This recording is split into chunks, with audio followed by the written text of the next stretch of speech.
then I got a mentor, and he taught me a lot of this stuff in the mindset and how you visualize goals and how you actually go after it. And it was more of a system of how to think towards stuff. And when I got on that thinking pattern, then it was a sure thing that I wasn't necessarily afraid to jump out and do stuff. Even though when I tell people what we risked, most people think like, man, you guys are, I mean, you were stupid, man. Like, you risked all that stuff and you had a family.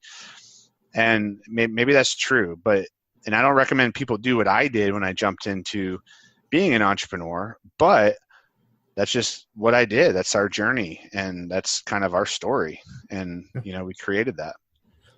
So when you're talking about your three pillars, was that something that was kind of obvious to you, or did you sort of stumble upon that concept?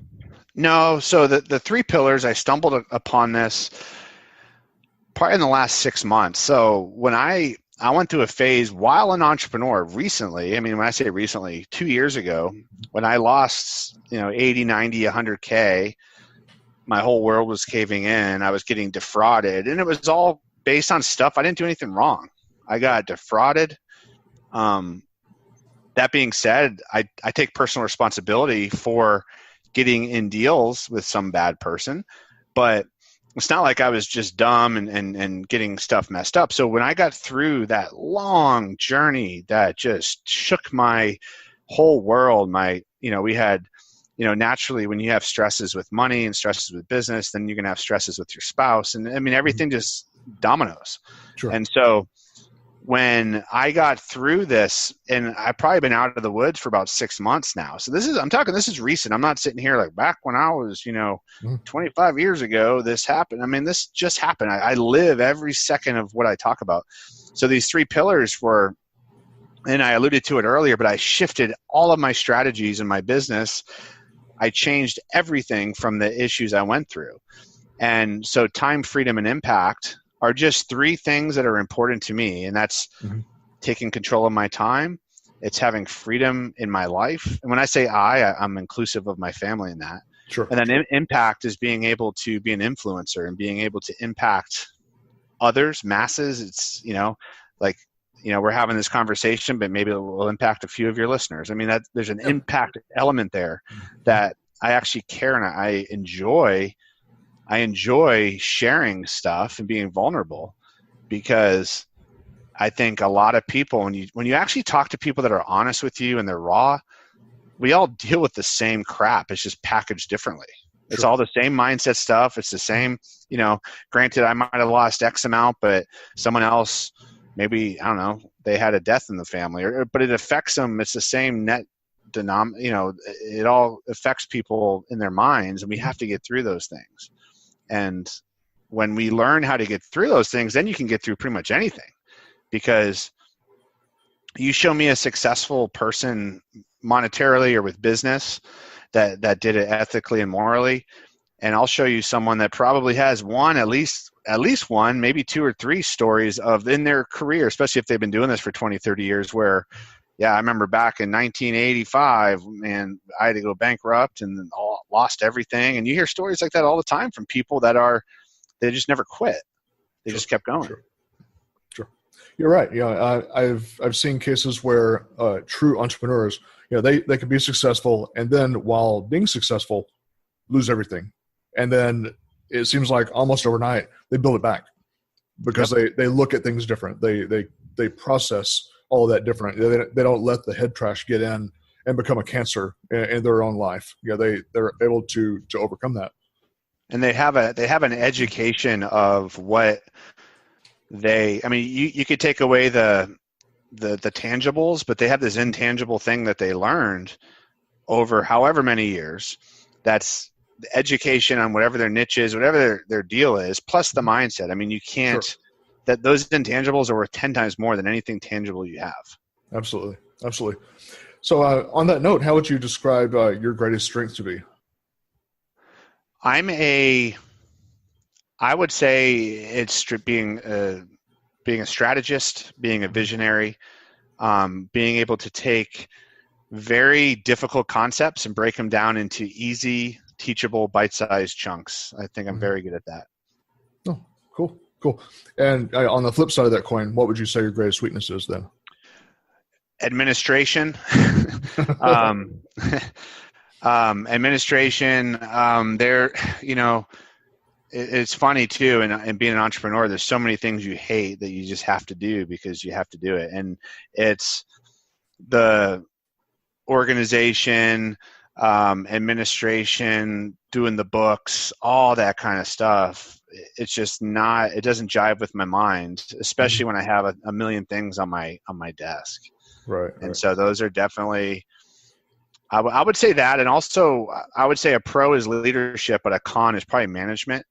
And managing other people to give them the accountability that I need to give them, because I'm more of a lax manager versus really people. Sometimes I'm not the best at that. Okay. And that's a good answer. So, everybody has that place they like to go to get their ideas. Some people, take a walk out in the woods. Some people, it's sitting on the toilet. Where's your place? Well, it's not the toilet. Okay. It's actually the woods, man. I walk at least an hour every morning. I get up early. I'm out the door, and it's about 3.75 miles every morning, sometimes a little bit more. And I have gotten so many, the 3 pillars I got from there, the whole concept that I speak to groups on. You got to watch me speak about managing the second explosion and why entrepreneurs fail. Yeah. So many concepts, approval versus influence. I mean, some major breakthroughs just came from going out, walking in the woods near my house, listening to music, listening to, or just going through my visualization, my affirmations. I talk my goals. I self-talk a lot. We always self-talk, and a lot of people think this is frou-frou stuff, but here's the deal. Like, we always are talking to ourselves. We have a voice in our head that's talking, and it's the same voice that some of your listeners might be like, no, I don't, but they're saying it in their head with that voice. Right. And so we always have this voice talking to us, and oftentimes we're conditioned to be negative. It's just the way a lot of our world is. So we're always saying, we can't do this. I'm inferior. I can't do this. So I self-talk positive things. I'm always telling myself I'm a great leader. I'm a great influencer. I'm a great speaker. I'm a great decision maker. I'm wise. And so I just do that to create that auto suggestion to my mind, because I'm going to think something anyway. I'm going to self-talk anyway. Why not pick what I self-talk and try to, over time, just keep that as the prominent thoughts. Yeah, that's a valuable lesson that we all should take in, because it's so easy to have that negative thought. Right. So we just have to make a conscious decision to have something different. Mm-hmm. So if you're to describe your business from a very high level, just kind of talking about what you do, what would be the process behind that? High level, 30,000 foot view. I'm a sales and marketing company. Simple as that. We have to, obviously I'm in real estate, so I'm a real estate investor. So we buy houses, and we either buy houses, we contract on houses, we either buy them or reassign our contract. That's all we do. And to do that, we have to be good at marketing, because I'm trying to find my avatar seller of a house as someone that's in a distressed situation, because if I'm going to come in, we have to buy a discount. So we have to be good at marketing. And then when the phone rings, we have to be good at sales. Sure. We have to be good buyers. We got to know how to talk and how to get what we need and to help the seller. So it's a sales and marketing company, period. That's an interesting way of looking at it. I haven't quite, visualized it in those terms. So it's interesting you put it that way. I think a lot of companies are sales and marketing companies, and their commodity might be T-shirts, while mine's real estate, right? I mean, so we have, the guys that have a really difficult time. I mean, I see it all the time. There's people that jump into real estate. They have the cash. They could throw $10,000 a month into marketing and send 20,000 postcards and just get their phones ringing off the hook. Mm-hmm.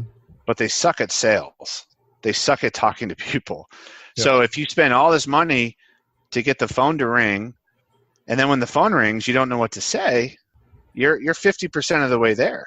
I mean, I see it all the time, and there's those two elements, and it's I mean, if people understood what they really are, then you can master those two pieces. And then you get into the tactics. Then you get into, okay, he's a real estate guy. So what is real estate? Oh, it's this, and here's all the techniques, and here's this, and here's that. Versus, this guy does t-shirts. Okay, what does that mean? Distribution, all this, that. So there's going to be tactical things that are unique to that business. Sure. But most businesses are sales and marketing to some degree. No, you have a good point. So if you're to describe something about you that nobody knows about, well, what would that be? Something about me that nobody knows about. I'm an underdog, and I will use my underdog skills to beat you. So I'm the guy that if we're racing, if I'm faster than you, I'm not going to be trying to beat you at the front. I'm going to be behind you a little bit. And when you start getting tired, that's when I run by you. And I use that underdog technique. I use the Underdog Powers, I call it. And it doesn't matter. It could be in my market. It could be, I could float in the middle, and then right when the hunt's on, I can jump out and attack, because now I have a different perspective. I could see what the leaders of the pack are doing, and I can rev myself up. I can get myself wound up, and then I can go in and go after certain things. And I don't need to do a lot of hot air. I just move. Wow. Well, that's first time I've heard it kind of worded that way. I like it. Yeah. So for our final question during our Q&A here today, Derek, it's a customized question for all of my Marine friends. Uh-oh. Oh, yeah. So in the box of 64 crayons, I'll wait for you to finish drinking there. I don't want to spit my coffee. Okay, cool. Yeah. What's my favorite color to eat? Well, actually, it was going to be in a box of 64 crayons. If there's going to be a new color, what would your color be, and how would you describe it? I would have to mix the I'd have to mix the red, white, and blue together, and we'd have to melt it down and mix it up, and then we call it the freedom color, maybe. I don't know. Kind of a swirl color there, huh? Yeah, exactly. Swirl. Oh, that's a pretty good answer there, man. Yeah. I always ask my jarhead friends that one. So no, it's great. Yeah. You survived that one pretty well. You did better than Donnie Boeing. Oh yeah. What? I'll have to listen to his. Yeah. Well, I appreciate your time here this afternoon, Derek, and I'll let you get back to crushing that real estate business that you got going down there in the Houston area. Absolutely, man. Well, thanks so much for having me. I definitely appreciate it. It was great. It's been a pleasure, been an honor, and certainly look forward to running into some more events together with you, man. Awesome, man. Look forward to it. Sure.